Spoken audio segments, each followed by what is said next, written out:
Our next speaker is Conor Brennan. Conor is a PhD candidate in the Department of Germanic Studies.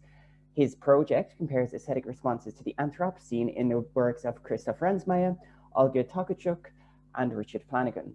Conor holds a BA in German and English Literature from TCD and an MSc in German from the University of Oxford, where he was an Erdogan scholar. So his talk will be called The Plastic Bag Theory of Fiction, Aspects of Anthropocene Aesthetics. So take it away, Conor.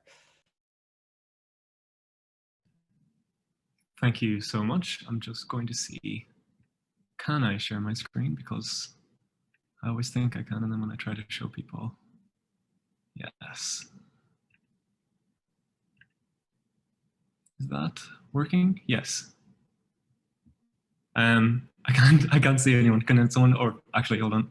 Yeah, that's working. Yeah. Oh, thanks, Tom. Thank you very much. Always the one with the tech. Thanks so much, Celine, first of all, for a really interesting talk. That I love the thing about mess, and I think that's exactly what most of the contemporary writers I look at are just failing to grasp. So it's a good lesson to both me and those writers that there's no point trying to follow Beckett.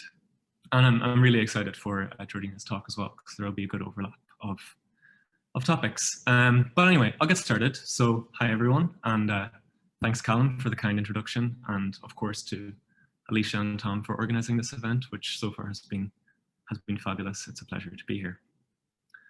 One of the all-time great sound bites about bags novels as loose, baggy monsters. And while you might think that conference abstracts are supposed to be the opposite of 3-volume novels, that is how I like to keep my abstracts, loose and baggy, with lots of room for maneuver and last-minute shape-shifting. So spoiler alert, the talk is not going to match the abstract. Instead of being a grand talk about form and aesthetics, it's literally going to be a talk about plastic bags. It's in 2 parts, one about bags in the abstract, which I'm calling Bag History, and a second part looking at some of the contemporary texts in my PhD corpus, Bag to the Future. My talk adapts its title from Ursula K. Le Guin's essay, The Carrier Bag Theory of Fiction, which is a pretty good starting point bags-wise, especially since it itself is a text concerned with going back to the beginning. The essay works as a kind of counter-narrative to the various origin stories of humankind that begin with hunting and with the development of tools as weapons. It takes aim, for example, at the famous phallic match cut from 2001: A Space Odyssey, which suggests a bone wielded as a murder weapon as the first technology, and cutting from that straight to a spaceship, as you see here. So there's the cut, and here's Le Guin having the last laugh. Instead, Le Guin presents the bag as an alternative driving tool of evolution, a marginalized story ready to be reclaimed. Before, she writes, once you think about it, surely long before the weapon, right along with the indispensable whacker, grinder, and digger, for what's the use of digging up a lot of potatoes if you have nothing to lug once you can't eat home in? With or before the tool that forces energy outward, we made the tool that brings energy home. It makes sense to me. I am an adherent of what Fisher calls the carrier bag theory of human evolution. For Le Guin, this is less about technology or technicalities than it is about stories and who gets to tell them. It's through the monolithic self-assertion of the story of the ascent of man, the hero, she suggests, that a patriarchal, imperialist, and generally carnivorous view of the world has been made to look natural and inevitable. By contrast, Le Guin associates bags along gendered lines with gathering and with care, with a good dose of deflating humor. So, for example, go on, I say, wandering off towards the wild oats, with oo in the sling and little carrying the basket.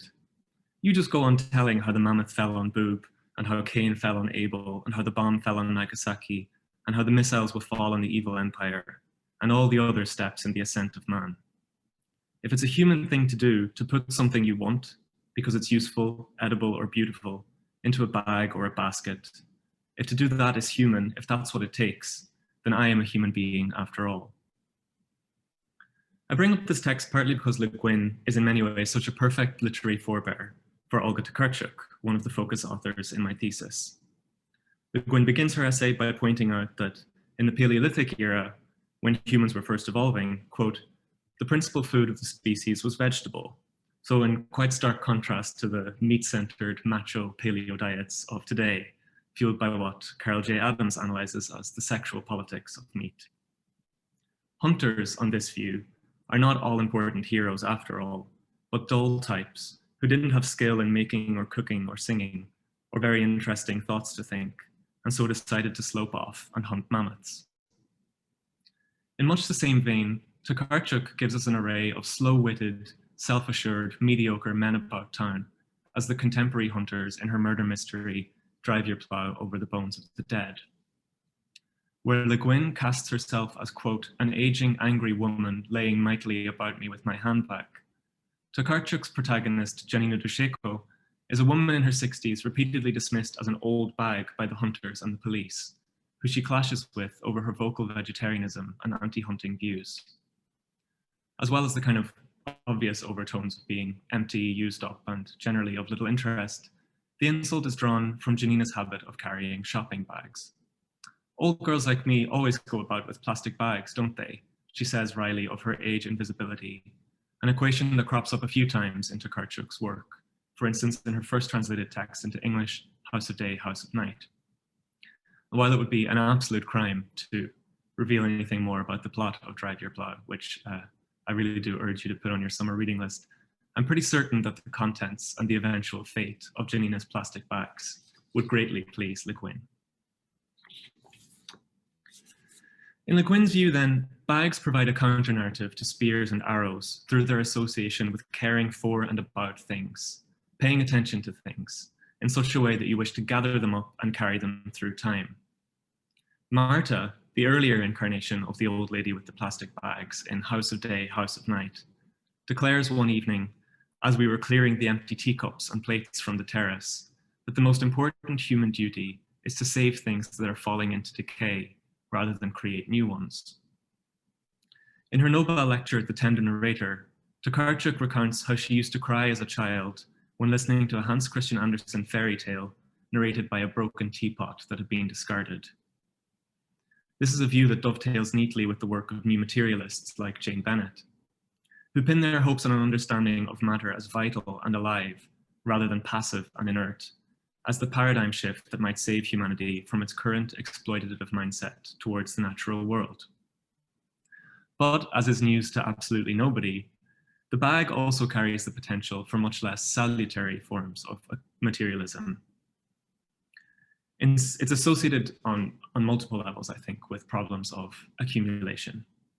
So in stark contrast to Le Guin's bag-based utopia, for instance, Mark O'Connell has analysed the hyper-masculinist discourse of so-called doomsday preppers, who glorify hunting skills and patriarchal family structures, but are equally obsessed with their go bags and with hoarding freeze-dried foodstuffs.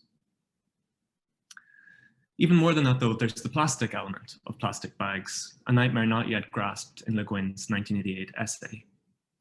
It's difficult for us now, I think, to hear plastic as anything other than a dirty word. I was 1 year into this eco-criticism PhD when I first saw the 1954 movie Sabrina. And I was just aghast to watch Humphrey Bogart's cheerful demonstrations of new and ever more indestructible forms of plastic. So here he is showing off its immortality by shooting at it and loading it up with suitably impressed secretaries. And it's just like watching the prequel to a disaster movie. You're like, no, don't do it. And there is good reason for that type of response. We'll all have seen at least some horrific images of the damage plastic inflicts on wildlife and ecosystems around the world. Faced with these images and these facts, it's no wonder that plastic is an automatic source of disgust in most nature or eco-critical writing. Robert Macfarlane, when he encounters it while off ruggedly wandering in wild places, always describes it as, quote, human debris. Coming full circle from the first humans as imagined by Le Guin, who long for, quote, a net, a bag, a sling, a sack, a bottle, a pot, a box, a container. Macfarlane notes how plastic, the substance that has served as our most perfect container, now overwhelms our systems of containment. So it is, in the spirit of the conference, matter that has long since broken its bounds. In light of this, texts that aestheticize plastic bags, or which are content to observe them poetically, rather than critiquing the systems that create and distribute them, risk incurring the same exasperated feeling as that infamous scene with the stalkerish teenager in American Beauty. Nonetheless, the texts I want to look at today are ones that steer clear of the usual nausea about plastic in favor of a more open perspective. I'd like to suggest that in doing so, they're playing around with the role of preaching and prophecy in eco-minded fiction, and with the connections between eco-critical and religious thought. So I'm now moving to the second half of the talk. The Austrian writer Christoph Ransmayr's Ein Hai in der Wüste, it's a story, a shark in the desert, begins, like all the stories in his 2012 collection, Atlas eines ängstlichen Mannes, Atlas of an Anxious Man, with the words, Ich sah, I saw. On this occasion, what the unnamed narrator sees are colorful, fluttering flags attached to a tree in the desert, which he spots from the window of a bus while traveling along the coast of the Red Sea in Yemen. At first, the banners remind him of the prayer flags that he has seen in remote mountain spots in Tibet, put there by Buddhist monks and pilgrims. But as the bus gets closer, he realizes, and I'll quote in English for time's sake, that these waving cloths or pennants of a mysterious faith were only empty plastic bags. Meanwhile, the bus driver is singing the praises of the fish market in Al Hudaydah, enthusing about, quote, the variety, color, and splendor of underwater life in the Red Sea. This, the driver muses, is how Allah makes up for the arid heat and barrenness of the desert landscape. When the bus is held up by a lorry crash on the road ahead, the driver keeps beckoning the narrator over to see what's happened. And his first reaction is kind of outrage, not wanting to gawp at the injured or dead passengers. When the narrator gets closer, however, he sees that the only victim of the crash is a shark that was being transported to the market, now lying in the desert sand, with the lorry driver selling off chunks of its meat to all comers before it decomposes in the heat. Each slice of meat is handed over in one of the colorful plastic bags that hang in bunches from the seller's waist, which the narrator imagines blowing through the desert until they're dry and tattered and find purchase on some dried out plant, bringing us full circle to the opening image of the story. So there are a few things to say about this text. The first is the religious resonance of the setting, with all these references to the Red Sea calculated, I think, to evoke biblical associations in a European implied reader. Instead of the language of biodiversity, we also have the celebration of marine life as a gift from Allah. Nonetheless, in showing this supposed abundance only in the form of a shark dead in the sand and being carved up for meat, the story goes for a kind of shock effect that has to do with recognizing these biblical landscapes as contemporary and fragile, so the desert as threatened ecosystem rather than as a primarily symbolic space. In a recent awards speech, Ransmayr refers to, quote, the multiplying of loaves and fishes in those waters called the Sea of Galilee, once abundant in fish. So I'd say that's aiming at a similar shock of recognition there. On the one hand, the story offers no explicit judgment on anything the narrator sees. It even hints towards its own mystical views, considering the bags fluttering from the trees at the end as, quote, border signs of a promising many-colored world. On the other hand, though, you kind of can't help feeling that judgment is being consciously reserved here, that the narrator spies an ominous connection between the bags, the shark meat, and the barren landscape that, say, the bus driver doesn't, and that he is the priestly passer on of this recognition to the reader in the guise of a simple story. Like Tokarczuk, who's Polish, which I should have said probably earlier, Ransmayr's Austrian heritage has left him steeped in Catholicism in ways that often shine through in his literary works. More generally, though, the connection between eco-ish writing and prophecy has been made by various thinkers, both affirmatively and critically. Kate Rigby, drawing on Jewish traditions, warns that contemporary writing risks descending into idle chatter unless it embraces the mode of prophetic witness. She quotes Terry Eagleton to the effect that the role of the prophet is not to predict the future, but to remind the people that if they carry on as they are doing, the future will be exceedingly bleak. Thanks, Terry, for that one. A lot of writers have embraced this idea wholeheartedly. So one prominent example is Richard Powers's The Overstory, written in the wake of a self-described religious experience involving a giant redwood. It goes in pretty hard and heavy with the Jesus language, holding forth more and more hysterically about the path we're on and what's coming next. In the opposite direction, Nicole Seymour identifies this tendency towards preachiness among white Western environmentalists as the cardinal sin of the movement, as well as its practical downfall. In her book, Bad Environmentalism, she argues for the importance not only of self-awareness, but also of humor, irony, and play in facing up to our current predicament. And in that regard, I think Tokarczuk is definitely the woman for the job. She doesn't shy away from prophecy and mysticism. So the epigraph to that book, House of Day, House of Night, for example, is taken from Khalil Gibran's The Prophet. But there's always a good dose of the playful and unexpected. Her most recent collection, Bizarre Stories, which unfortunately hasn't yet been translated into English, winds up in a future where the dream of plastic-eating bacteria has spiraled out of control, gobbling up all plastic everywhere and leaving us in a kind of hybrid future past, which is a weirdly shocking premise once we've become so used to a sense of the inevitable when writing about the climate crisis, this sense that things are only moving in one direction. The story also features a savior emerged from the desert, whose body has the 300-year lifespan of a plastic bag, who's murdered and resurrected every year for the common good, leaving the poor mortal human characters lamenting their single-use bodies in the course of their daily shower thoughts.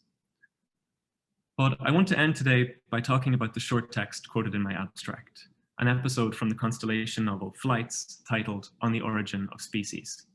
It's only about a page long, but I'll just very briefly read the opening just to give you a sense of it.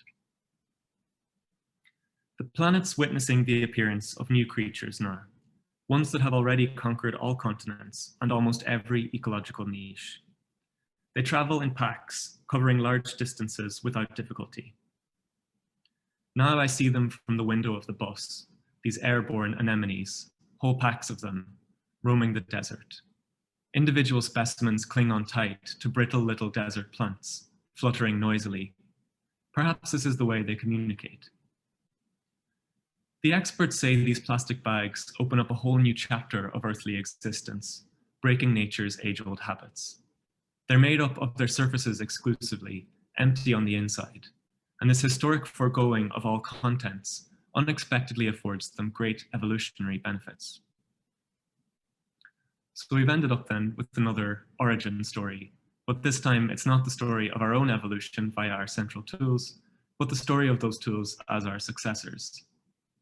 The similarity to Ransmayr's opening image is striking, but instead of setting up a mystery that is then revealed to be only empty plastic bags, we stay in the mystical mode, pondering the possibility that the fluttering of the bags is its own form of language. The joke, of course, is that the bags are kind of also us, that their trajectory mimics our own early development so neatly. A destructive, invasive species, kind of by accident, not meaning to be, just going about its business. And I'm hoping that in a moment, Georgina can tell us a bit more about Tokarczuk's wish to narrate in the fourth person. And I think in a way, this text already hints at that sort of godlike view. It doesn't seem particularly invested in which species gets the upper hand. It almost seems to have seen this kind of thing before. And on the other hand, it's a very naive voice. So here we have the experts say, and throughout the text, we have this interplay of some say, others say, playing off the mystical minded against the more level-headed, but not siding with either. And I wanted to quote it at such length to end up with, because it's surprisingly unique among the eco-ish fiction I've read for this project, in that it seems designed to undermine certainty rather than reinforce it. And some say that's a good thing. Okay, I'll stop there and hand over to the next speaker.